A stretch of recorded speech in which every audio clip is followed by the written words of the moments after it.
Hi.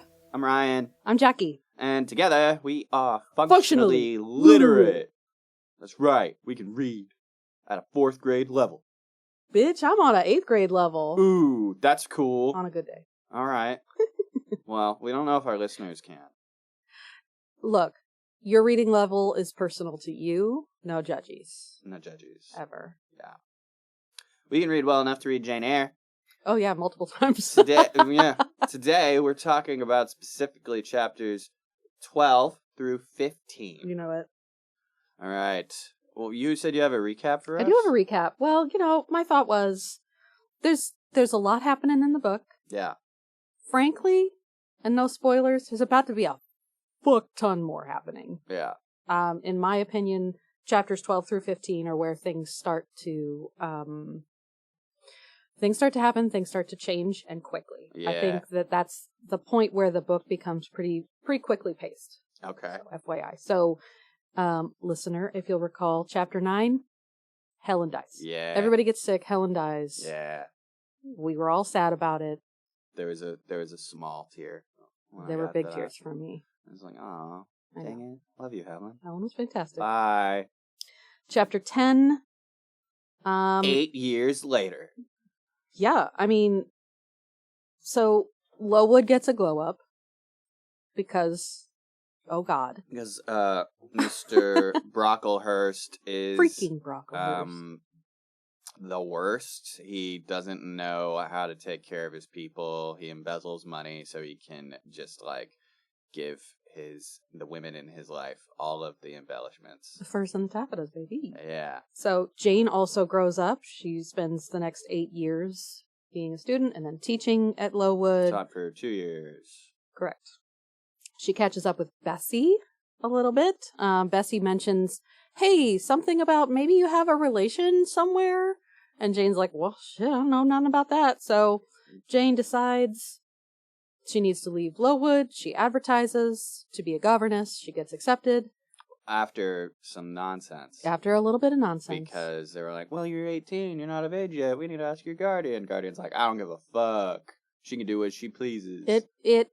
Speaking of pleases, it pleases me very much how much you dislike Mrs. Reed. I love it. Oh, I hated her from the start, man. Oh my God, it's so funny. At first I was like, all right, that's a weird thing to say to a kid, but then man, it goes off the rails real fast. Yeah. Man, anyways. Anyway, so Jane leaves Lowood for a place called Millcote. She's going to be a governess for a little girl. And she knows very, very little. Just so little. She, assumes that this little girl is the granddaughter of the woman that responded to her ad.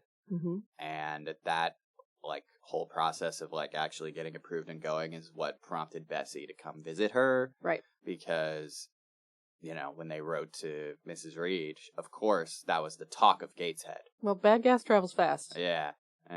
And Bessie was like, well, this is my chance to see her before she's out of my reach. I gotta run. I gotta go see her. Side note, Bessie definitely named her daughter after Jane. Jane didn't give a fuck. Jane's like, okay, but what about this?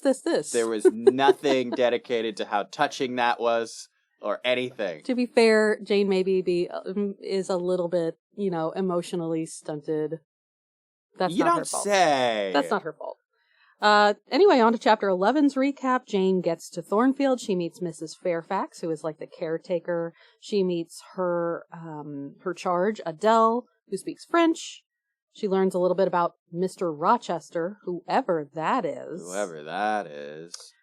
She tours the house, and what's important here that I want you to keep an eye on, as it were, Jane hears a laugh in the house. She doesn't really know where it came from. It kind of gets brought up that there's this woman named Grace Poole in the house. It's sort of pseudo blamed on her. It's very, very weird and cryptic. We'll get to that. Yeah, because Don't she describes Grace briefly, I think, in this chapter. Mm-hmm. She says that the woman isn't much to look at. Her voice makes you want to go investigate, but then when you see her, it's like, oh, okay. She's very stoic and just sort of a work lady. And really doesn't say much at all. Yeah. Yeah. One thing I also wanted to bring up that I became aware of after the fact, I need to apologize to you. You need to apologize to me. I do. I'm very sorry. I beg your forgiveness, because the last time we recorded, we were talking about her charge, Adele. Yeah. And you were, it's all about accents right now. Uh-huh. You brought up, isn't there an accent There's over like the a E? thing over the E. But it's not every time, though. It's weird. So here's the thing. Before we get to know Adele, yeah, her name is Adela, because English people are speaking about her. And there's no accent over it because it's just how it got written. Her name was Adela to the English people with no accent, and that's how it was written. But then Jane meets her. Jane actually gets to meet her, and we hear more about her. And from thence forward, when Adele is brought up, her name is spelt in the French way, which is Adele with the accent aigu over the first E. Okay. It doesn't change the way it's pronounced, except that we omit the A at the very end. It's just Adele. Adele. Not Adela. Adele. She seems like a sweet girl. What's interesting, so for these last few chapters, I was listening to the audiobook, and so you get to hear the narrator just speak, it seems to me, fluent French when she gets to those bits. Mm-hmm. And she's just the sweetest little girl. I have no idea what she's saying, but she's a very sweet little girl. Okay. I always had a soft spot. How can you not? But I always had a soft spot in my heart for Adele because she just seemed like the cutest little son of a gun. Like you want to just eat her toes or something? For sure. I would play Ring Around the Rosie big time with this little girl. She just seems like such a cutie pie. Yeah. Yeah. So anyway, do you accept my apology about the accent? Yeah, I don't care. I mean, I forgive you. Thank you. I was holding my breath about that. Well, as soon as I saw it, I was like, oh no. If I don't say something, some listener, some eagle-eyed listener is going to email you. Uh-huh. And then I wouldn't have apologized at that time. It would have been a whole thing. I can't have a scandal on my hands. Not again. Okay. Okay. All right. So, on to chapter 12, man. So the start of this chapter kind of gets into what Jane thinks of Adele. And I like how not how she describes Adele, but how she justifies how she describes Adele. She's like, now, some of you might think that I'm being rude, but here's the thing. I'm not catering to a parent's ego. Yeah. I'm telling you my experience. I love it. Good for you, Jane. I'm here to teach. I'm not here to cater to any parents. Yeah. Adele doesn't have any parents. Whatever. No, she's talking about like any reader that is a parent that might be like, how dare you talk about this little girl this way? And it's like, listen, man, I was just her teacher. Like, don't give a fuck. Don't fucking yell at me about this. She grew up. It's fine. Settle down. I think she kind of feels the same way about Mrs. Fairfax too. She's like, excuse the cool language and all of that, but. I don't know. They're fine. She says of Fairfax and Adele that she did grow to love them, but that she just wanted more. Like, she needed more than just these two people in her life. Like, yeah, there's other people at the estate, but they're all servants. Yeah. So I think that harkens back to right before she decides to advertise to get away from Lowood. Yeah. I think she's been feeling this, like, ever since Temple left. Wanderlust. She does, I think. Yeah. And I don't think she understands that because she's never experienced She's anything. never used the word, but that is what she's feeling. For sure. Just discontented, a little adrift. Yeah. And she's 18. Yeah. Of course she feels a little adrift. I mean, at 18, like, fuck, I wanted to see the world. I mean, who doesn't at that age? It's like, no, I want to go out. I want to see stuff. Yeah. Yeah. I was convinced at 18 I was going to end up being a teacher. Yeah. But for the time being, I was in a rock group, and I was like, we're going to make it big. We're going to make it big. We didn't. Do it. Yeah. We all graduated, and then that was about it. Yeah. Because everyone thinks they're going to make it big. That's the problem. Everybody in 2005 thought they were going to make it big with their emo band. Yeah. Okay. And now everybody in 2025 thinks they're going to make it big with their podcasts. Gross. Yeah. What are they thinking? Yeah, I don't know, man. This is a hobby. Double wink. No, it is. I mean, yeah, I'd like it to be more, but I know I have realistic expectations. Sponsor us. Yeah, no, that'd be great. But I have realistic expectations. Anyways, Fine. Jane is feeling a bit antsy. She wants to get out and go and move around. And it's December now. Or is it January? It gets to being January. It gets to being January, and there's fuck all going on, and Fairfax has a letter that she needs delivered, so she's like, all right, I'll go down to town and deliver the letter. Even though it's night, there's plenty of moonlight to light her way. Hell yeah, Jane's not afraid of the dark. Yeah. Get real. So she goes, and then... Not censored stilt in the red room. Yeah. Yeah, so she goes, and that's when she kind of talks about all of this stuff that we were just talking about. And and then she sits down somewhere. She takes a break on a bench. Yeah. She's kind of just describing the landscape and everything. Yeah. Because it's still sort of, it's unfamiliar territory for her. Like, it's the dead of winter so far. And it's night. And it's nighttime. She doesn't really explore a whole lot, like, outside of Thornfield and its environs. So, yeah, she takes a little walk to town, posts a letter, takes a break on a bench, and here comes a dog. Yeah. Now, the thing is when Jane was a little girl, Bessie would tell her stories, and often Bessie's stories would have folklore in it, and there's some such things. She thought this thing was some cryptid. So she, first of all, fair. And second of all, she sees this dog, and she calls it she's like, oh my gosh, is this the Jai Trash? The Jai Trash. So I looked into the Jai Trash a little bit to see if it was bullshit or whatever. So the Jai Trash is a part of English folklore, and people who know more about English folklore, please correct me if I'm wrong. Again, I did a good research, but whatever. Anyway, part of English folklore, sometimes it's a horse or a mule, a dog, whatever. It either leads lonely travelers astray or guides them to safety. Maybe it's just the vibe you give off. I don't know how it differentiates. But either way, it's going to mess with your travels. Right. Sometimes the Jai Trash is referred to as the Grimm. Oh. If our listeners know, we talk about Harry Potter sometimes. Yeah. Separate the art from the author. No. I will not. Okay. But go ahead. Well, the Grimm is still a thing. Yeah. That's not, native to that. But anyway. Sometimes, that could be seen to signify death coming or something else. What does a Jai Trash look like? It's not exactly described, but I assumed it was just kind of like a big scary dog. Oh, okay. So she heard a dog and assumed it was a cryptid. So this dog comes, and from what I can tell, it's a big, like a Newfoundland dog. A big dog that doesn't look friendly. Big doggy.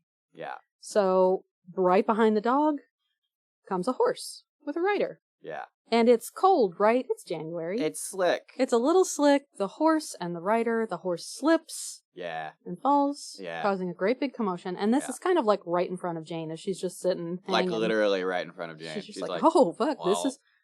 The hell? I'll help, I guess. God. Like, so shit. the rider's kind of like pinned under the horse, whatever, just so Jane tries to help. And he's pretty gruff. He's pretty gruff. His foot or leg is sprained, and here is where she first describes the rider. Yeah. Who we don't know who it is. No. I mean, yes, we do, but go ahead. Well, we do now. Sure. Anyway, she describes this person as being middle height. Yeah. Broad-chested, dark and stern features. His eyes are quite ireful, and he's past his youth, maybe something like 35 to 40, something like that. Yeah. So. Yeah, that sounds about right. Yep. And frankly, all but the broad chest brings to my mind my husband. You've met Will before, right? Like, you get it. Yeah. Anyway. Yeah. Shout out to Will. Yeah. What's up, my ireful hottie? Love you, Will. So, Jane, I like here, sometimes this book gets a little sassy and a little silly. It does.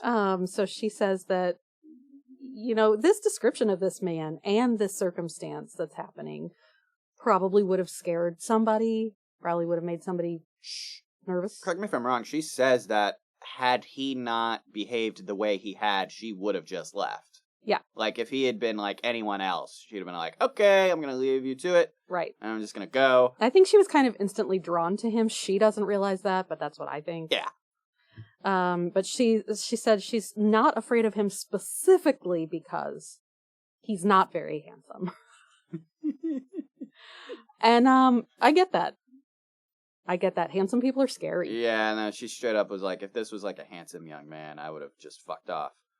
Yeah. But he's not all that handsome. I guess I'll stick around He's a not little all bit. that handsome. He's not all that young. Let me help him out. And so she does. And he's, like, not at all bashful about accepting her help. At first, he accuses her of being, like, a witch or something. Yeah. And she disregards that immediately. So he gets to sitting up, and here comes this conversation. And I've got it as abridged as I possibly could here. Okay. Which was, he asks her where she lives. Yeah. Thornfield. Yeah. Whose is it? Oh, Rochester's. Oh, do you know him? No. Nope. Where's he at? I don't know. Who are you? I'm the governess. Oh, right. I forgot. Uh-huh. And she's like, Okay. You forgot? What? All right. Okay.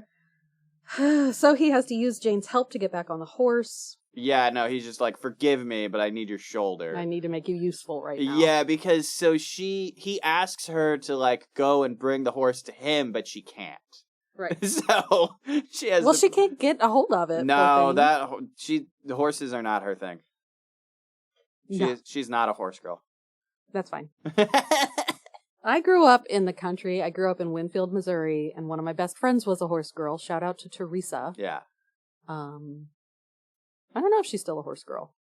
Point is, yeah, if you don't know the horse girl, you are the horse girl. I have a horse girl friend that whenever horses come up and I feel I need to ask a question about horses, she's the one I talk to. No doubt. Yeah.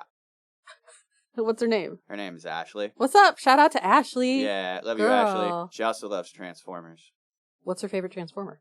I believe it is Soundwave. I don't know why I asked. No offense, Ashley. I don't know nothing about Transformers. I know Optimus Prime and I know Bumblebee. Okay. There you go. Who knew we'd be talking about Transformers on a Jane Eyre podcast? Those are the flagship ones. Anyways, so getting back to the conversation, Jane's a little miffed at the questioning. Remember how you just told me that I don't usually go off on tangents? I feel like I accidentally gave you permission to go off on tangents. This was before we got started, guys.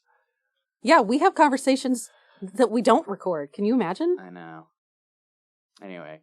So, yeah, Jane, I think she was a little miffed by the line of questioning. And so then, he goes on his way. He just immediately leaves. They're like, go, okay, bye. And she says that, like, the only thing that really stood out about it to her was the fact that, like, someone needed help and she helped them. Like, other than that, nothing about this was all that notable, save for the fact that it was exciting. Yeah. Which was different from her normal day-to-day, and I think she was excited about that. Yeah. But other than that, she didn't really pay much mind to the interaction. Yeah. I think that, too, there's little in the book after she leaves Lowood that paints Jane as at all innocent or naive, honestly. But it does say, she hurried up and got to town, mailed the letter, whatever, and on her way back, she stopped at the spot where the accident happened, where she had sat before, and she kind of stood there, like, listening to see if the Jai trash would come again. It didn't.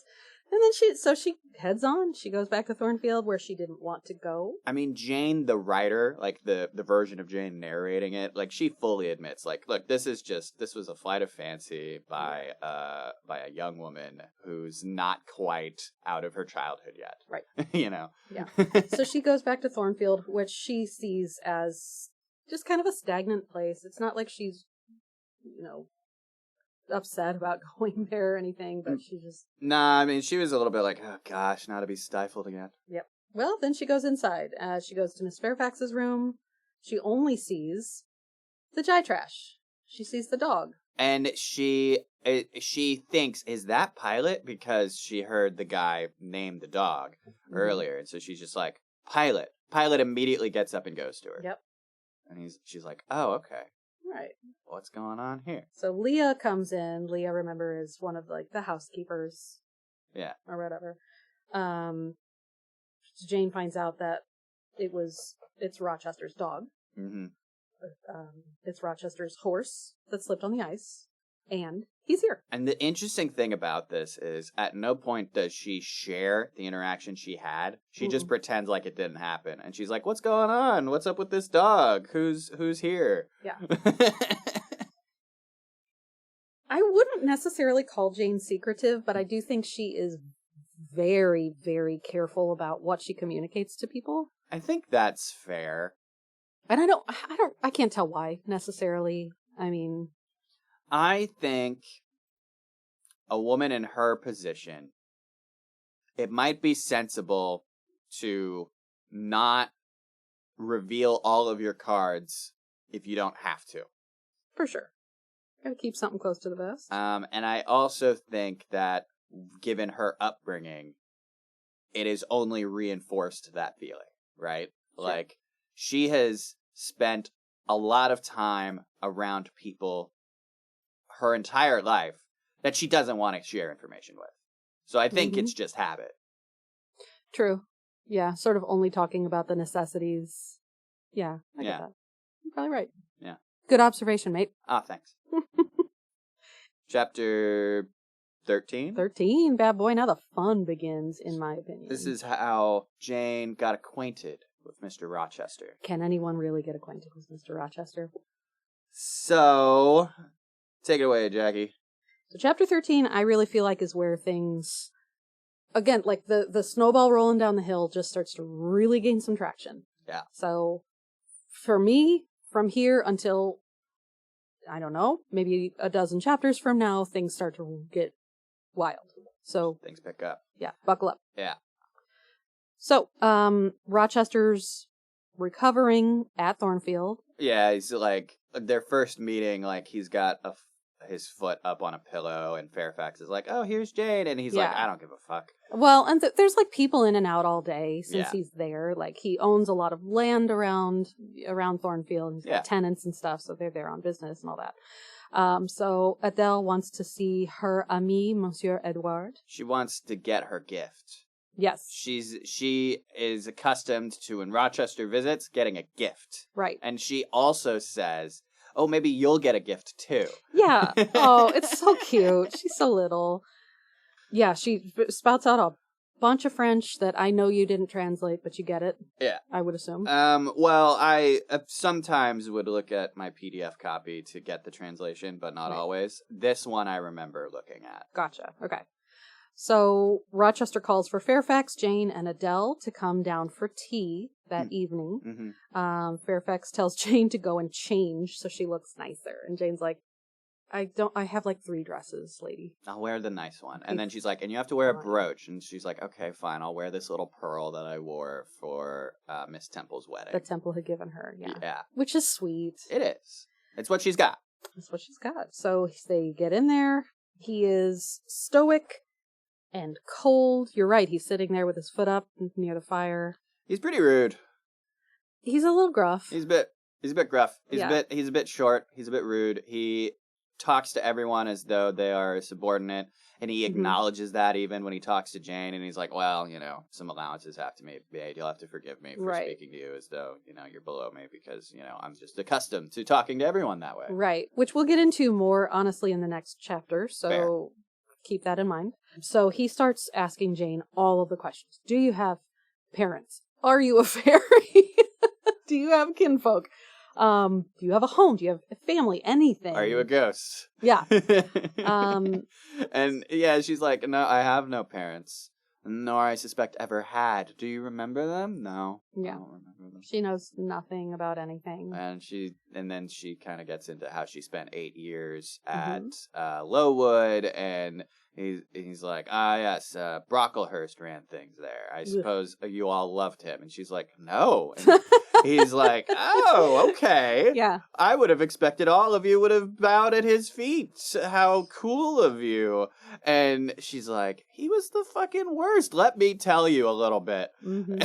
And I don't remember what he said in response. I feel like he doesn't really say anything about Brocklehurst. He just moves on. Yeah, pretty much. What does he move on to talking about? Oh, I think he moves on to talking about Adele a little bit. Kind of. So he first asks Jane, so you were at Lowood. What do you know? Like, whatever. Do you draw or play? She says that she draws. she says, I play a little, but I drew.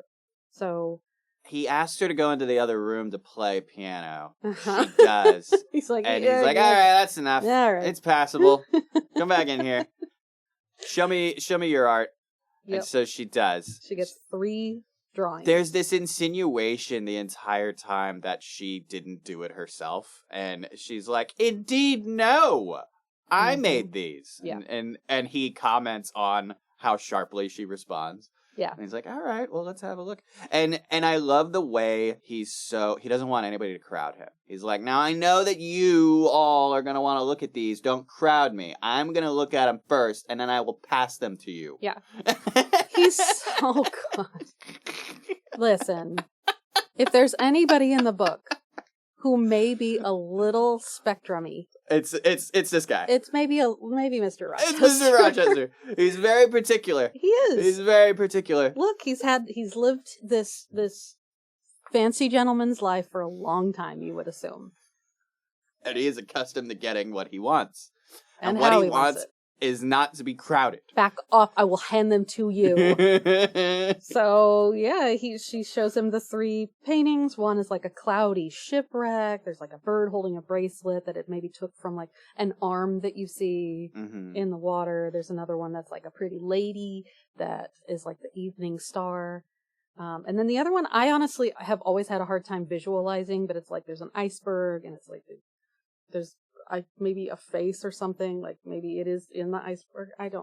To me, I always had a hard time with that one. And then as I recall, Rochester, he said of the art that it's passable. Like what you're trying to convey is conveyed. I think you got close, but whatever.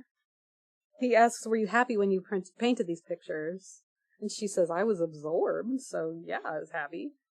So he asks, did you feel satisfied with the result of your labors? And she says, far from it. I was tormented by the contrast between my idea and my handiwork. Yeah. Look, definitely, as an artist, I can say I never get things right. Yeah. I never get them out of my head the way that I want them to be. You just have to accept that the little mistakes are part of what makes it beautiful. Yeah. Yeah. Really. And so they talk about Adele a little bit in this conversation. Rochester is impressed with Jane's work. So when this conversation concludes, Jane and Fairfax leave Rochester's presence, and she's like, I thought you said that he was all right. I thought you said he was normal. And I thought you said he wasn't strikingly peculiar. Yeah. And she's like, well, he's not, at least not to me. And I'm like, do you think that he's peculiar? And she's like, yes, he is abrupt and changeful. And Fairfax is like, I'm used to it. That's because, it's like, she goes, it's partly because of his nature, but then she talks about that there are family troubles. His that dead older brother. That he has gone through, yes. So his, the way I've got my notes here, because I feel like it gets a tiny bit convoluted here, but yeah, because Fairfax is like explaining it in a way where she is very familiar with all of this. And she's fairly diplomatic the way she talks about things. And so the way she talks about it, she says a lot without actually saying anything. Yeah. We've all met that guy. For sure. So Fairfax tells Jane it's his older brother had died, and his dad, who had taken steps that were not quite fair to Edward, and made some mischief for his life. We'll get to that, don't you worry. But they essentially, those two put Edward in like a painful position to try to make his fortune, because the old man Rochester wanted to make sure that his son would be rich. However, he had to have enough money to get by in society. Right. So he's in a really awkward position where he's like the poorest of the rich folk. Right. So woe is me. So basically, Miss Fairfax doesn't know what exactly happened, but she knows that his spirit couldn't brook what he had to suffer in it. So he broke with the family, and she says he stays away from Thornfield because maybe it's just a little gloomy for him. Maybe. I mean, it's an estate that he doesn't want, it seems.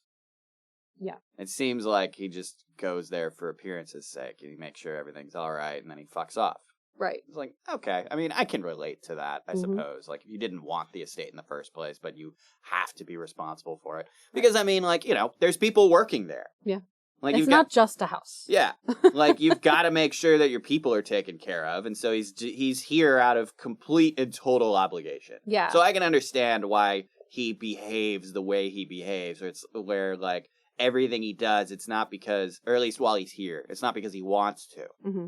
So, reading about these big old houses and these estates, just kind of a side note, I guess, but when I was listening to your Arthur podcast with Zach, I believe it was Zach that had brought up something like it was like a king and a queen had separated, I think, maybe, and she stayed at this castle and he was at a different one. Oh, yeah, that was in the first story. Yeah. Yeah, Tintagil and Terrabil. Yeah. Yeah.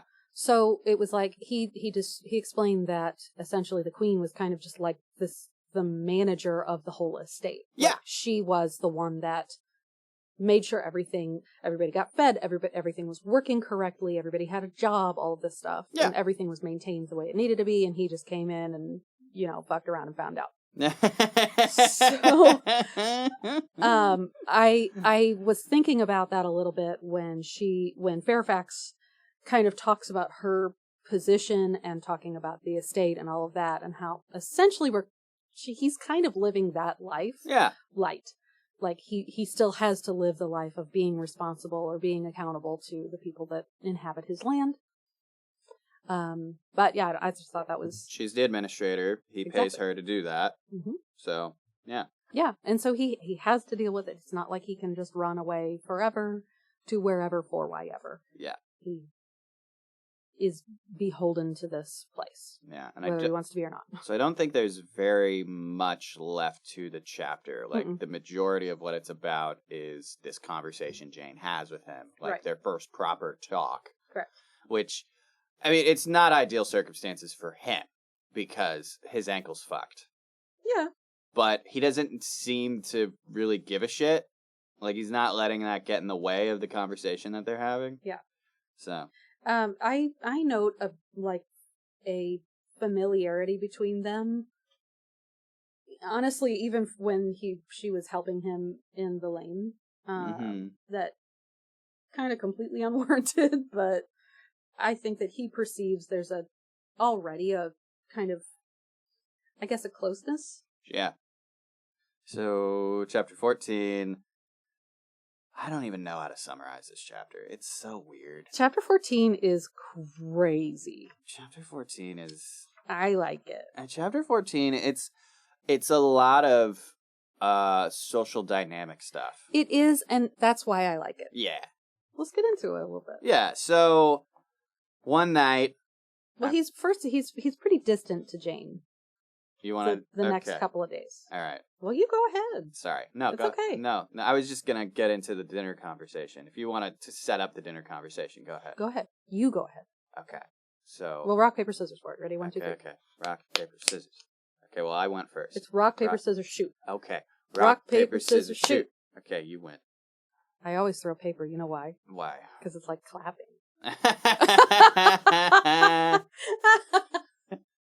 It's not a joke. That's real. Oh my Ask gosh. my kids. Anyway. All right. I won rock, paper, scissors, so I get to take the lead here. About time. I joke. I kid. We all know who's in charge here. Yeah. Anyway. Totally. So Rochester is a little distant to Jane for the next few days after their first kind of meeting. He ends up having friends over, and he shows them Jane's art. My guy, chill out. Leave her alone with her art. God.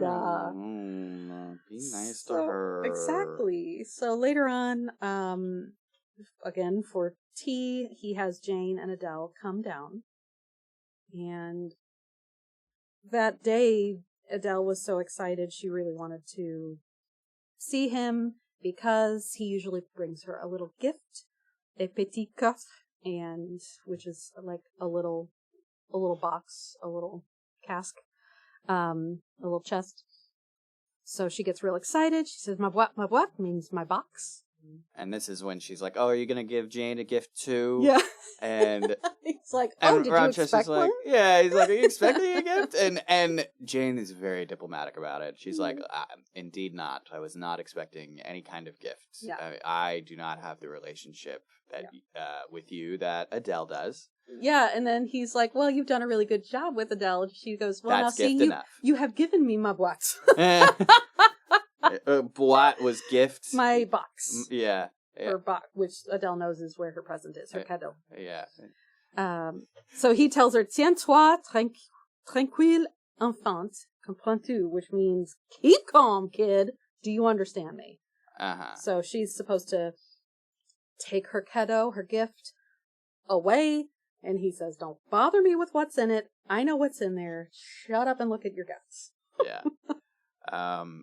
And he sends for Fairfax so that they can, squawk at each other over there about their guts. And they talk a little bit, and this conversation gets really weird. Well, the thing is Rochester a little bit drunk after dinner? I think so. Maybe. I think a bit. Because the way he behaves in this chapter is a bit unusual compared to how he behaves in other chapters. He is socially lubricated. Yes. That's fine. And so, the way this conversation, the true conversation, kicks off is Jane's looking at him. Just staring. She's just staring at him. Well, look, has she been around many men in her life? No, not at all. And so she's just looking at him. Yeah. And he asks her, like, "Do you find me handsome?" Take a picture, it'll last longer. And she, without thinking, is just bluntly is like, "No." Not at all. And he's like, "Oh, I'm not handsome, huh? Oh, okay. Tell me how not handsome I am." Why am I ugly to you? And he's like, "Oh." Jane's like, "Look, I'm sorry. I shouldn't have said that." Like, and she. So he stands up. Yeah. To display himself. Yes. And she again notices his wide chest, but other things which aren't just physical features. I've not noted here that she, as he stands as if in display, she notices an unconscious pride of his and ease in demeanor, and indifference to his appearance. She did say one thing she found attractive about it. What's that? His eyes. Yes, she thinks his eyes are beautiful. Yeah. They're dark and searching and, again, ireful. But the eyes are the window into the soul. So really, that's all that matters. I guess so. She doesn't mention whether he's got an ass that won't quit or nothing. But... No, I mean, even if he did, Jane wouldn't have brought that up. Wouldn't she? Well, she does bring up when women have big chests. She does do that. Fair. So, maybe. I do that. But she notices that he's not exactly vain. He's just got this reliance on, like, his inner property. Yeah, he's got an air about him that I think a lot of people in his position have. You know, I think a lot of sure a lot of people in his position think they have. His seems genuine. His confidence and his, like, nonchalance, I guess, in his propriety. He has the air of a noble. Yeah. Yeah. And not like a pretentious noble, just like, that's just kind of... Oh, there's no pretense with this guy. It's dude. all tense. And how? Oh, man. Well, so now he's like, okay, well, if I'm so ugly, why don't we talk about whatever you want? And she's just like, she just sits there quietly, and he's like, "You are dumb." And she's like, "I am dumb. I don't know what'll interest you, man." And so then he looks at her a little more, and it's like, "You're annoyed. You're annoyed because I have tactlessly told you to just start talking." Mm-hmm. And that's exactly it. She says as much to us. She's like, if he thinks that I'm just going to start twittering away like a bird and I'm just going to, like, entertain like a bird. him. I don't know if that's exactly how she says it. No, but you said it. Yeah. Anyway. But she's like, if he thinks that I'm just going to start flapping my gums, he's got another thing coming. Yeah. And so he calls her out on it, and she's like, "Look, I don't know what'll interest you, so why don't you ask me questions, and I'll endeavor to answer them." So this is what gets me right here. This is the crux of the chapter for me. Okay. Is that he starts in with, well, don't you think I have a right to be a little bit masterful around here? Referencing the last conversation that they had. Don't you think I have a right to be a little controlling because I'm older than you? I've seen the world more than you have. And she's like, as you say. No, I don't think you get to control me, you bitch. Well, she says that after. First, she gives a diplomatic response. Sure. And it annoys him. Mm-hmm. And he tells her to speak freely. Mm-hmm. And then she says what you basically just said. You can't control me because you're older and have seen more of the world. I don't think that gives you a right. She's like, well, he's like, can I be, like, less formal? And she's like, that's fine. Informality is greater than insolence to me. Yeah. So, cool. And he says, well, because you're young, you might be an awful person. And she says, yeah, you might be too. Yeah, he says the only superiority that he will show is that which comes from being older than her. Right. Because he's like almost 40 and she's like 18. So yeah, there's a bit of an age gap. He does have a bit more life experience. But even if they were the same age, they would have completely different life experiences. So yeah. I agree with Jane. Because they come from completely different backgrounds. Mm-hmm. Like, it's... Also, no one has any right to control anyone, regardless of whatever.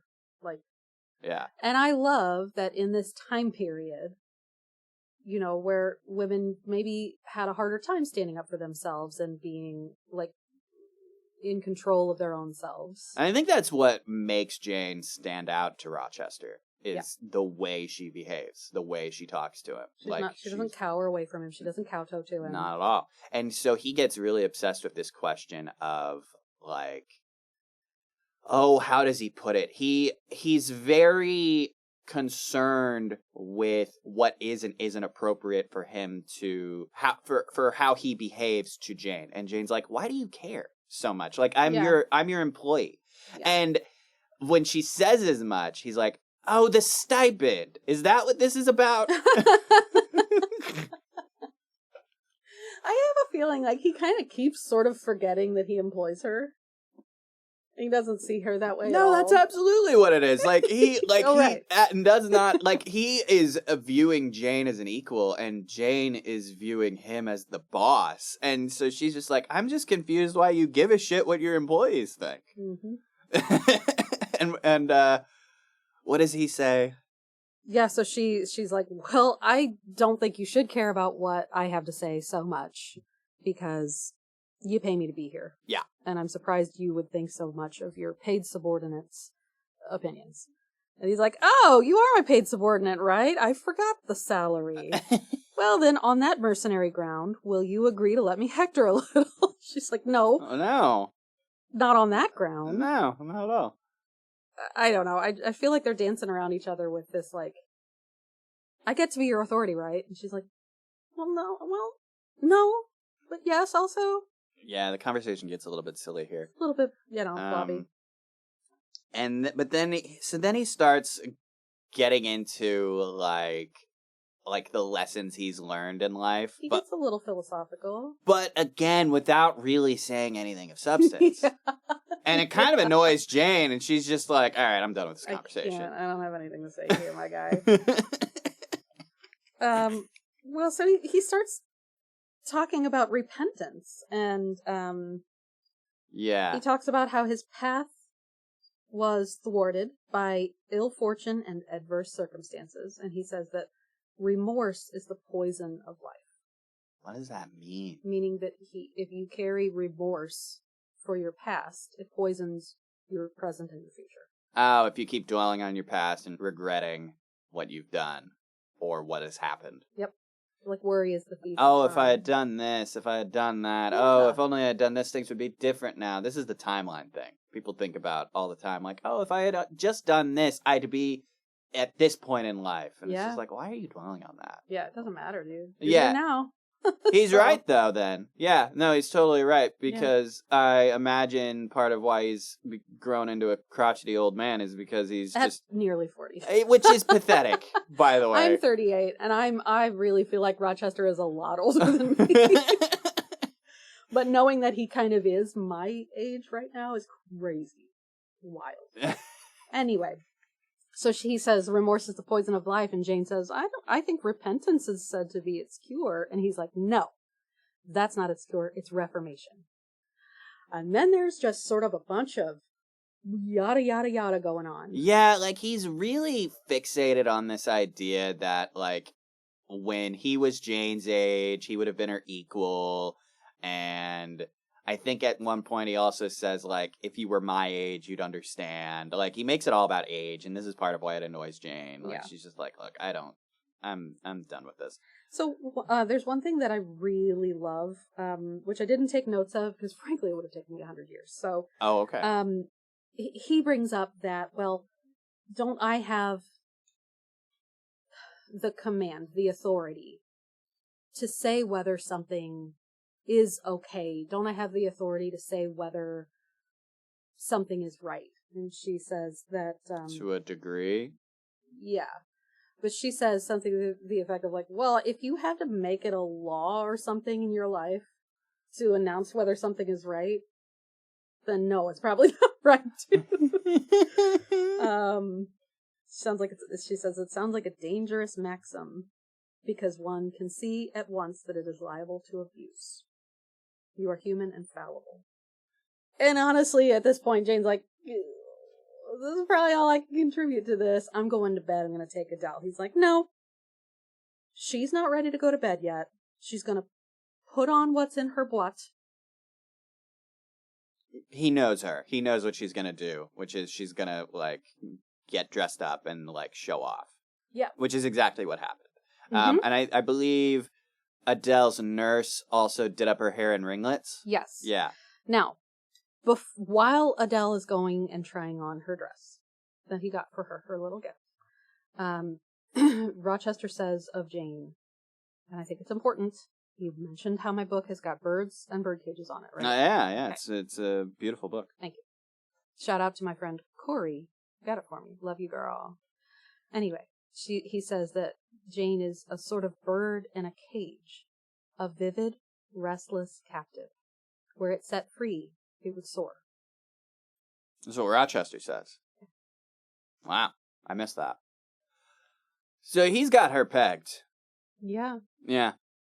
I mean, sometimes he does. Well, in this instance, he's got her pegged. Yeah. Yeah. I think he sees the discontentedness in her. Yeah. A little bit. Yeah. Anyway, so yeah, Adele. So that's chapter 14. Well, Adele goes on and gets dressed in her sweet little dress and showing off, and she says, I thank you, translated, she says, I thank you 1,000 times for your kindness. That's how Mom did it, isn't it, monsieur? Right, yes. So Rochester explains quietly to Jane about Adele's mother, Celine. Very briefly. And he says, one day I will tell you about her. Yes. But what he says here is that his past is gone, and it left me with this French flowerette. Mm-hmm. And it is kind of like he raises her as if to repent for his sins. Which is funny because she just brought up that repentance maybe is your cure for your remorse. And he doesn't think so because he's, in his eyes, repenting right now by taking care of this child. Right. In some sort of religious way, he's atoning for something. Okay, well.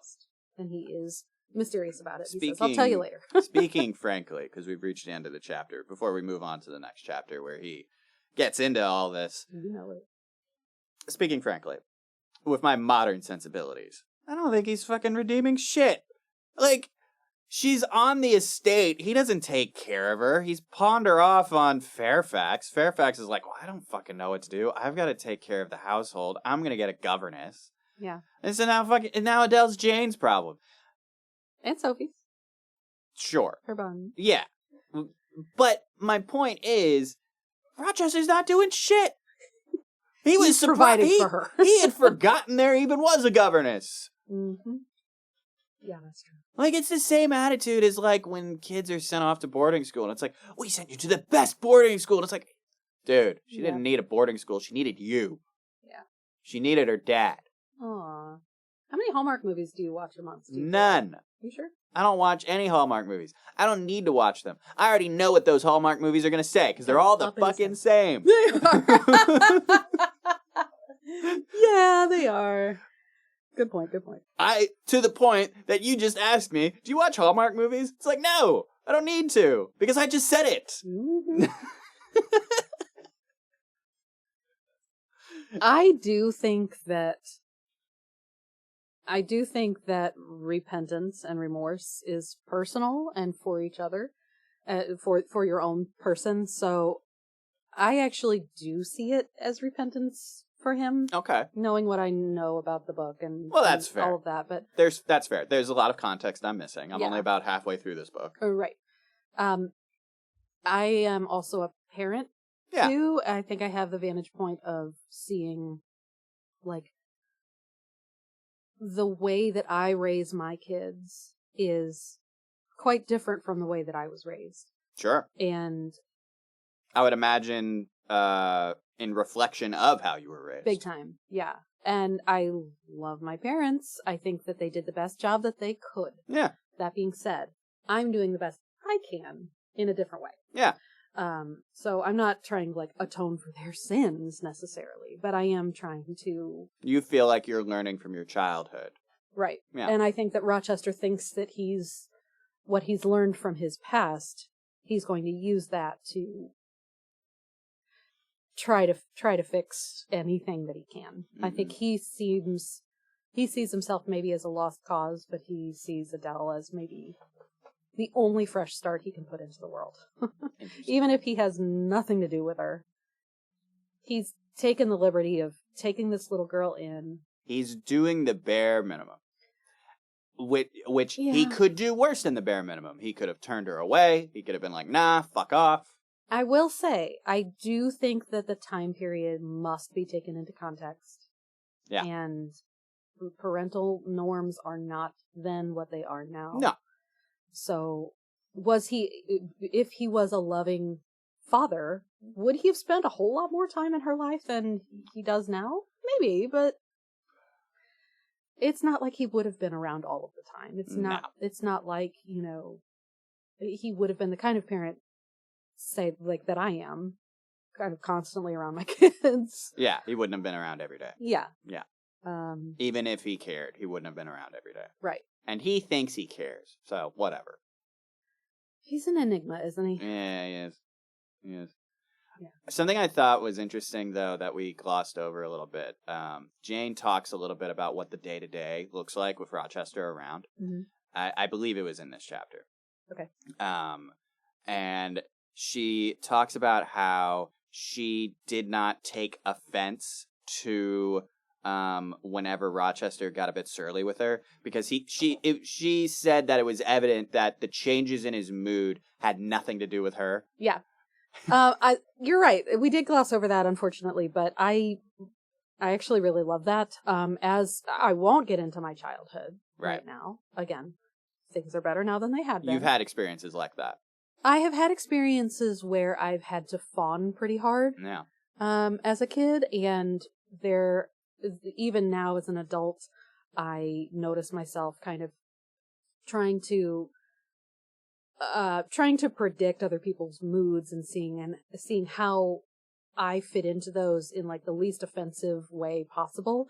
So when she says, I see his surly moods and I'm not offended because I know I didn't cause anything at all. Like, it's got nothing to do with me. That's the attitude I try. It's restorative in my heart because I didn't have that thought growing up. Yeah. And now as an adult. Oh, neither did I. It's real hard to let go of that. But yeah. I read this. And again, I started reading this book when I was like 14 or something. Yeah. And yeah, I remember reading it and thinking, like, yeah, you're right. Yeah. I don't cause everything. No, I think that was a really mature attitude for Jane to have, because I was the same way as a kid as you, or similar. Like, I was, like, if somebody was mad, I assumed they were mad at me. And it's like, well, what did I do? But now, as an adult, I can recognize, if someone's fucking pissed off, it's like, if there's nothing I can immediately think of that would have made me cause this, I know it's nothing to do with me. Yeah. It's real hard to come into that as an adult, isn't it? But yeah, you're right. I think it's a really cool part of her personality. Yeah. Anyways, chapter 15. So chapter 15 gets a little bit wet and wild, as it were. Hey? Well, so hold on. Let's start from the start. Okay. The last chapter ends. The last chapter ends with him telling Jane that he was one day going to explain the whole thing about Adele. Yeah, and so the next thing she knows, she's like, "Well, he did." Yeah, Let's go. Fast forward some amount of weeks, Yeah. and they're walking together on the estate, and he lays it all out for her. Now, they're walking around in the estate. They're in this like beautiful like walking garden at Thornfield. Oh, absolutely. Adele's out there playing with Pilot. Yeah. And he's like, "Stay away from me, kid. Go away." The dog. No, girl. Anyway, so he starts opening up about Celine Varens, Adele's mother. She was something else. She was a showgirl. She was a showgirl. She was an opera dancer, and he fell for her. And he gave her all the money. As he tells Jane, he's like, "This is nothing abnormal. I fell for her like every other schmuck falls for a fancy lady. Like, this is not new. I did not blaze trails here." I mean, he's right, though. For sure. You know, the last story you and I read together, Dorian Gray even had his moment. For sure. Now, Rochester. Dorian had several moments. Rochester handled this way better than Dorian, I think. Yeah. Yeah, absolutely. So he fell in love, frankly, in lust with Celine Varens. Oh yeah. He put her up in a nice hotel room. Gave her lots of stuff. Gave her servants, a carriage, jewels, furs, all of the things. Just all the things. This woman is living her bestest life. Yeah. So Rochester wants to go and visit her. Yeah. His prize, his trophy. Yeah. So he goes up to her room. This is in Paris. And he goes up to Celine's room. When she's out, she doesn't expect him at all. And he goes out onto the balcony, which would be like facing the street. Sure. Essentially. And, he's sitting up there. He's smoking a cigar. He's enjoying life. He's like, as soon as she comes up... Paris, and my love is going to come to me. It's fancy. I'm going to get some weird Parisian tang. It's going to be great. We're going to fuck. It's going to be great. Yeah. Yeah. Fancy. On the balcony. French fucking. So I'm so sorry, kids. Who do you think listens to this show? I don't know. I hope kids not. I can't guarantee mine won't. Okay, that's fine. Listen, I put an explicit tag on every episode. You're right. It is my responsibility what my kids listen to. Whatever. They're teenagers.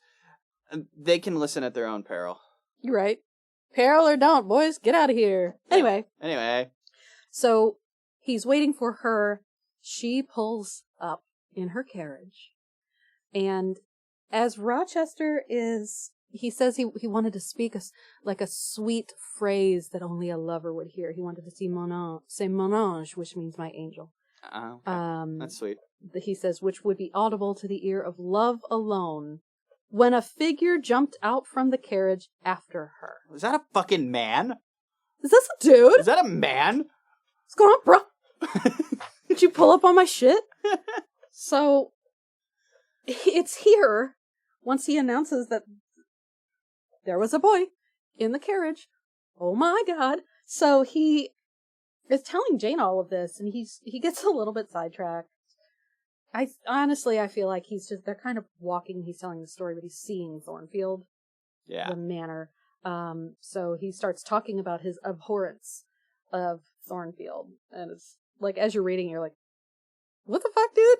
We were just talking about Paris. What's going on? Why are you talking about Thornfield? So he goes on about destiny and how he wants to be a better man. You could tell he just doesn't. But his thoughts about Thornfield and being there are so conflicting and confusing for him that they just sort of burst out. Yeah. So eventually Jane's like, yeah, okay, so let's talk about Celine, man. Yeah, what were you talking about? Yeah, what were we talking about? Let's get back to the topic at hand, please. So he keeps telling the story of how he hid on the balcony as they came in. And he like left, he says a chink in the, I guess the door or the curtain, whatever. Yeah, like a little gap that he could see through. Yeah, so he's like listening in on them and watching and all of that stuff. So he recognizes the man as this like other, like a, I don't know, a rival. A lover. Soldier or something. A rival lover. Yeah. He recognizes him. I guess he knows who he is, which we'll get to, but... That's part of why he fell out of love. Yeah. The way he put it, if she was going to be wasting her time with... Because he knew who the guy was, and he knew that guy wasn't shit. Yeah. He was like, if she's going to be wasting her time with guys like him, I'm better off. I'm out. I'm out. I'm better than this. Yeah. And I don't think he even, like, really said anything to her. He just dropped out of her life. He did say plenty of things to her, but it's fairly abridged here, but... Maybe that's why I glossed over it, because it was so abridged. That's okay. So he hid on the balcony, listened, and he burst in on them when he saw who it was and how they talked about him. They weren't speaking very kindly of Rochester, unfortunately. Yeah, he was talking about how this woman was always giving him platitudes and telling him, like, how beautiful he was. Yeah. And then to find out, like, you know, they were talking behind his back and basically saying, like... Oh, he ugly. Right. Yeah. And I believe he also mentioned that he found it, like, such a stark contrast between Celine and Jane, because Jane was the opposite. Jane was like, no. You're not cute. You're not cute. You're not attractive. So he bursts in on them. Yeah. And he threw her out. He took all his stuff back, and he's just like, nope, you're on the streets now, whore. Get out of here. Boo, whore. Boo, whore. That's a quote for the ages. So, what's cool about it is that, yeah, he threw her out, whatever. The next day, you know, he shoots the dude. What? Just like that. He just shot him? Shot him in the shoulder, and then he's fucking bolted. I totally forgot about that. I think you fell asleep during this chapter a little bit. I might have. Jesus Christ. I don't remember Rochester shooting anyone. Yeah. Shit. Well, I mean, that's fair. He was in his rights to, based on dueling laws. Next morning, I had the pleasure of encountering him. I left a bullet in one of his poor, etoilated arms. Okay. Yep. He deserved that. He deserved that. Yep. Because based on the conversation that this guy was having with Celine, he knew what Celine was doing. 100%. 100%. Yeah, 100%. But he says that, unfortunately, 6 months before all of this happened, Celine had a doll. Mm. And Celine made Rochester think that he was her dad. Yeah. He doesn't believe that. He rejects that. Yeah. And see, this is what confuses me, right? He's like, listen, I'm not claiming parenthood here, but I feel a responsibility to this child. It's like, why though? Like, if you don't think you're the dad, why do you care? I think it goes back to the repentance thing. Yeah. Like, it's so, to me, because I've read enough stories where this is kind of a plot line, where, you know, you've got a father who is like a noble and isn't claiming a child. I've seen this enough times that the cynic in me believes that he's lying. He does know that Adele is his daughter, and that is why he is taking care of her. Mm-hmm. But he's not claiming her because that would affect his station in society. I think that he's protecting his emotions. Oh, I'm sure that's part of it. I think he's less concerned about his station in society. I really don't think that he cares a fuck worth about that. Mm-hmm. But I do think that he says that he loved Adele, or Celine. Excuse me. Yeah. Now, whether it was actual love or was it lust or was it something in between, a mix of the two, who can tell? But it's hard not to feel responsible for a kid, even if you're a heartless bitch like he is. Like, I notice it myself all the time. I'm at the grocery store or something, and there's a kid around. I'm like, okay, I gotta make sure that kid doesn't get in any trouble, even though their parent is right there. You just can't help but, like, keep an eye out. Like, okay, All make the sure the time. kid's okay. Yeah. Hmm. Is that because I'm a mom? Because I'm a good person? Because I'm trying to answer for something in my past? I don't know. I mean, if I were to hazard a guess, I'd say it's something to do with you being a parent. Because that's not my instinct. Really? No. I mean, if there's a kid and I see that they're with their parents, I'm not worried about that kid. Unless that kid is being rowdy. And then my eyes are on that kid because it's like, oh, what's this fucking kid gonna do? But it's not out of concern for them. Okay. Maybe I just carry that in my heart all of the time. Maybe. I carry a massive amount of, like, guilt. I was raised Catholic. That'll do it. I'm an Irish Catholic. Born Catholic, lady. born guilty. Yeah. Mm-hmm. Yeah. Imagine being queer, too. It's weird. Not bad. Anyway, I think it's hard not to be, to feel like you're responsible for a kid. Especially one that you loved her mom. Yeah. And she did you big dirty, but she's still a kid. Yeah. She's an innocent player in this. So you might not be able to answer this question because you have finished the book. And if you can't answer this question, that's fine. Mm-hmm. Do you think that Rochester is Adele's dad? I think it's a very good possibility that she could be. Yeah. Jane says later, which is, we can talk about it now, but Jane says later that she took Adele on her knee and kind of let her prattle on because Adele's a talker and all of that. And Jane said that she studied her face for a long time. Mm-hmm. And she said that she found nothing of Rochester in her face. I personally think that she's not Rochester's daughter. Uh-huh. However, not because I think she couldn't be. It couldn't be ruled out. Yeah. Yeah. Absolutely. It sounds like Celine got around. Yeah. Which is, girl gotta do what a girl gotta do. I mean, this rich guy shows up and gives her everything. You gonna marry me or what? Alright. He didn't marry her. He didn't. He could have. Probably shouldn't have. I think it's a good thing that he didn't. Yeah, man.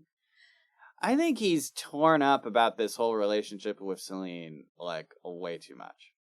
I think he's made it a much bigger thing than it is. I think that there are things that happened in his past previously to Celine that might have affected it. That make it harder for him to let go of things. And frankly, while I can't go too far, he may have already been in his repentance era. Okay.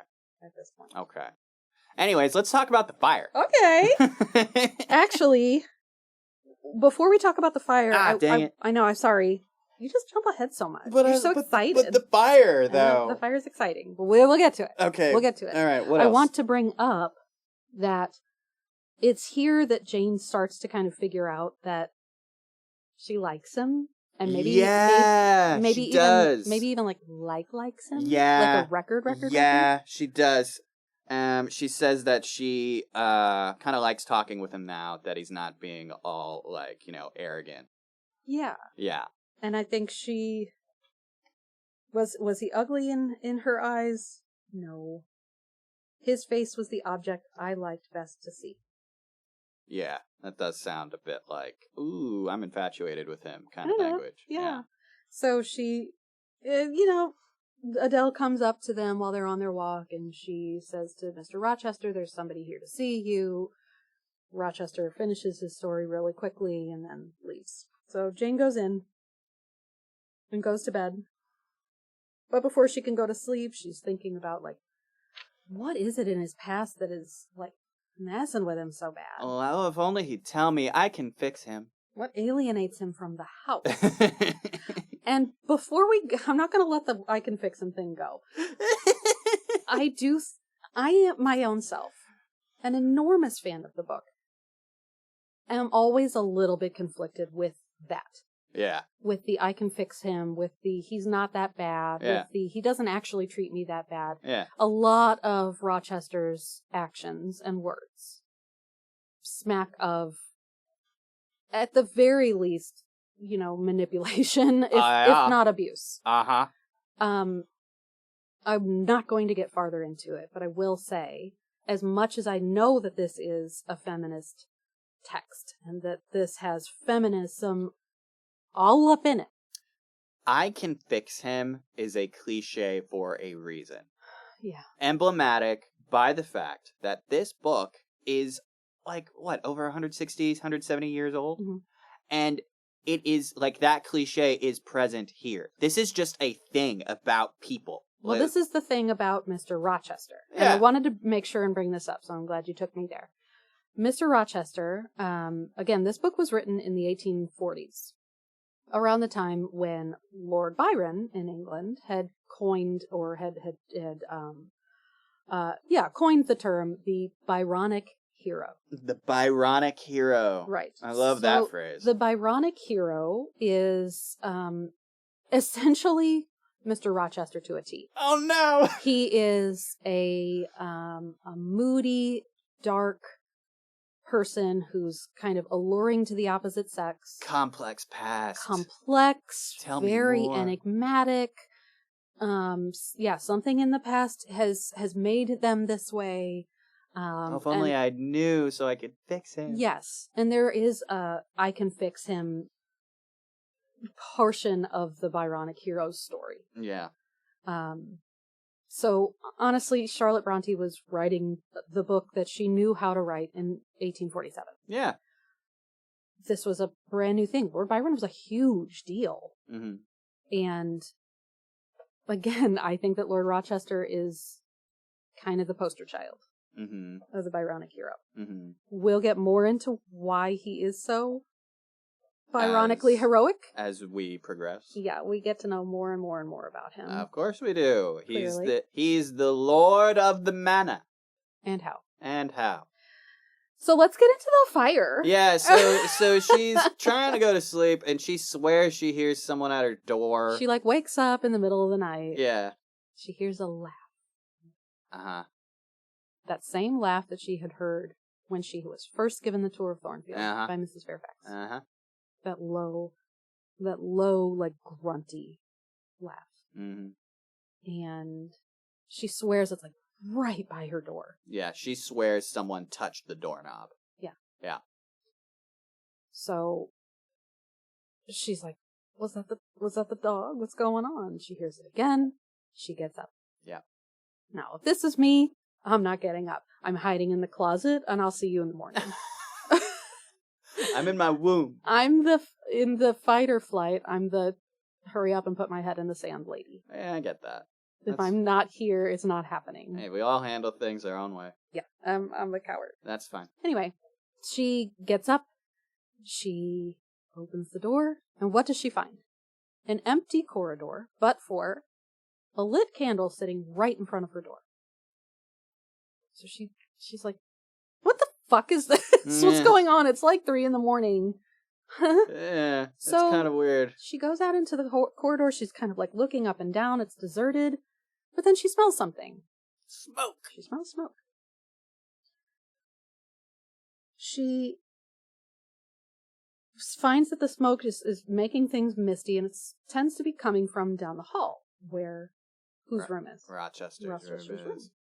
So she sees smoke coming from his room. She goes and checks it out. She runs in there, realizes that the bedclothes are on fire. Bedclothes meaning the hanging curtains and... Because he's got one of those hanging 4-poster beds. Right, of course he does. Yeah. Please. And make a room in a little room, please. And amazingly, he is oblivious. He is so deeply asleep that she can't wake him up. Yeah. She just can't. I think she blames the smoke for this. We'll say. I blame drugs. Yeah, I think he's inebriated in some fashion, for sure. For sure. So she's like, okay, well, I can't wake him up, but I can't let him die. So she splashes him with water. She splashes him with water. She uses all of the water in his room. She goes to her room, grabs the water in her room, runs it over there, and just douses everything. Which, by the way, for the record, not the way to handle this. You want to smother the flames. You don't want to just throw water on these flames when someone's right there. Maybe. But she did what she could. And see, she's panicked. Yeah. I can't blame her at all. Yeah. The reason being that, like, you know, when you've got fire and you've got water like this, and the water is on your skin, and then, like, the fire is cooking you, the water will boil you. Oh. Yeah, that's why you don't want to do that. Thank you for your EMS training. Yeah, you're welcome. Save a life. Yeah, smother flames, don't douse them. Smother, don't hover. Unless your house itself is on fire, then use water, obviously. But, like, in this kind of situation, this is not the way to do it, in my opinion. Noted. I didn't know that. Thank you. Anyway, Rochester has just had water dumped on him. And so he wakes up, and he's very confused. And he's like, Jane, what did you do? Was there a flood? Oh, God. And she's like, there's a fire. You gotta go. There's a fire. We have to go. And he's not having it at first. Mm-hmm. He's like, did you do this? Who else is there? And she's like, there's a fire. You gotta go. We gotta go. And so they go. And she goes to bring him a candle. Yeah. He asks, what is this? Who did this? She says, I don't know. She tells him that she heard what happened. Yeah, she heard Grace laughing. She heard, yeah. Well, so she heard laughing, and she thinks it was Grace. Yeah. And Rochester doesn't question this. He accepts this as though this is not surprising. Mm-hmm. And then he kind of says something along the lines of, don't mention this to anyone. She asks, well, should I call Mrs. Fairfax? And he's like, what the deuce would you do that for? Oh, I don't know. Maybe to investigate. Maybe get someone fired for causing a fire. Well, he left her in his room saying, just stay here. I'm going to go figure out what's up. Don't tell anybody what's happening. Yeah. Like, okay. So she sits in this chair in this room. She's worried that it's going to happen again. Whatever laugh she heard is going to come for her because she's alone and it's dark and she's scared. Yeah. He comes back. He says, I've found it out. And she goes, well, so was it Grace Poole? He goes, yeah, it was totally Grace. So you should go back to bed, but don't tell anybody about what happened. She goes, okay, well, I'm going to go to bed. He goes, what, you're leaving now? Yeah, this was weird. And this is what made me think that he's under some kind of influence of something, because he was just like, what do you mean you're leaving? And she's like, I want to go to bed. I'm cold. And he's like, oh, fine. Go then. Mm-hmm. But he was very put out that Jane was going to leave him. He's so silly. He was very needy in this moment. She's like, all right, well, peace out, man. I'm going back to bed. She can't sleep. No, of course not. And she spends her entire time awake just thinking about everything that she's feeling. She's like, oh, I've never felt this way before. What am I feeling? What is she feeling? Hard to say. I think we both know what she's actually feeling. Oh, I know what she's feeling. Heart. I know what she's feeling. It was a famous double blink on my part. Yeah. This girl is feeling some kind of way about Mr. Rochester. She wants to get it. She wants to get some information. It's what she wants to get. Oh, for sure. Because she's like, how the F is Grace Poole still here? What is this mess? Yeah. Grace is weird. Grace is an enigma. We're gonna find out more about Grace next episode. Yeah. So that's where we're gonna leave it today. A little bit of a cliffhanger. Right? That's where we're gonna leave it today. So he tells tell no one. So there's like things in this chapter that I think are important to remember. That he has personified destiny. He's got this like poetic personification thing where he waxes on and on. I think that's his way of sort of avoiding. Maybe taking responsibility or avoiding getting too close. Oh, absolutely. He has a tendency to blame anyone but himself for his problems. Yeah. He's sworn her to secrecy. There's this big confidentiality thing. Like, she's only getting information from him when he deems it necessary. And honestly, everything he tells her really does feel like a secret. Yeah. Everything does. Yeah.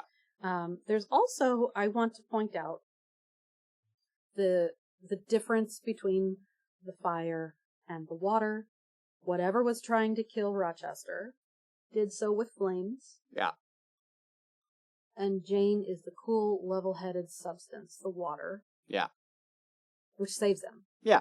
The cooling, transcendent effect of the water saves them. And what this is is water? the symbolism. What is water to fire? It's complete opposite. Uh-huh. I just think that that's worth noting. Uh-huh. I'm gonna lay out some predictions here. Okay, yeah, let's hear them. Some predictions here. Go ahead. I think that Grace was slighted by Rochester. I think that Rochester led this woman on, and then things didn't come to pass, and now she wants him dead, and he knows. But he employs her. And there's some context going on here. Like, I feel like he feels some obligation to Grace. So despite the murder attempts, it's like, that's old hat. That's nothing new. It's like, all right, whatever. She's going to try and kill me. Keep your enemies close, I guess. Ain't she kooky? And You kooky bitch. Yeah. I think that there's something scandalous going on rooted in why Grace tried to murder him. Assuming it was Grace. Or assuming it was only Grace. Like, maybe there was more than one person involved with this. I don't know. Who knows? Hard to say. And you don't know anything about this book. I know. You haven't looked anything up. You've never read it before. No one's ever talked to you about this or anything. Like, you are virgin reading this. I know that Rochester is the devil, supposedly. Based on what I've seen so far, I don't know. I mean, he's a jerk for sure, but he's definitely not worse than Dorian. No. Like, that's my bar, right? like people are going on about how awful Rochester is without actually telling me anything about Rochester, and I'm just like, I don't know, he's no Dorian Gray. Wow. Yeah, he doesn't really hold a candle to him. Hold a candle to him, anyone? Hey! Anyways, in 2 weeks, we are going to be talking about chapters 16 through 19. You got it. Yeah. Absolutely. Looking Can't wait. forward to that. All right. You guys have a great time reading this book. Absolutely. And we will all talk about it Practice, in 2 weeks. practice, fire safety, you guys, just in case. You have your own Grace pool living with you. Do you have a fire blanket? You should have one.